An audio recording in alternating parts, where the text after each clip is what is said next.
ఇక మీ నాన్నకు రాజకీయ జన్మనిచ్చిందే కాంగ్రెస్.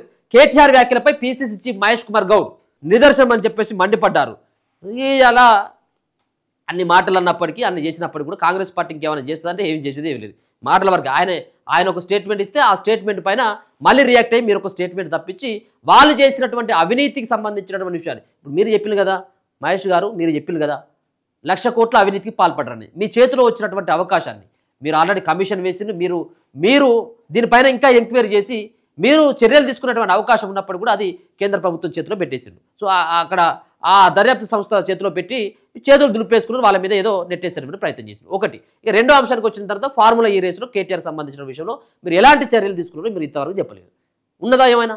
ఏమి లేదు. వాళ్ళు కేవలం పత్రికల ప్రకటనలో ఆయన ఒక మాట అంటే దాని మీద మీరు ఒక మాట అన్నాడు.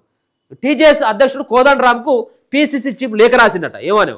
జూబ్లీహిల్స్ ఉప ఎన్నికల్లో కాంగ్రెస్ పార్టీకి మద్దతు ఇవ్వాలని కోరుతూ తెలంగాణ జనజాగృతి అధ్యక్షుడు కోదండరాంకు పీసీసీ అధ్యక్షుడు మహేష్ కుమార్ గౌడ్ మంగళవారం లేఖ రాసిండు. 10 ఏళ్ల బీఆర్ఎస్ పాలనలో ప్రజలు ఎంతో నరకాన్ని అనుభవించారో మీరు ప్రత్యక్షంగా చూశారని, ఇలాంటి సందర్భంలో జూబ్లీహిల్స్ సెగ్మెంట్లో మీరు లేఖ రాసినా రాయకపోయినా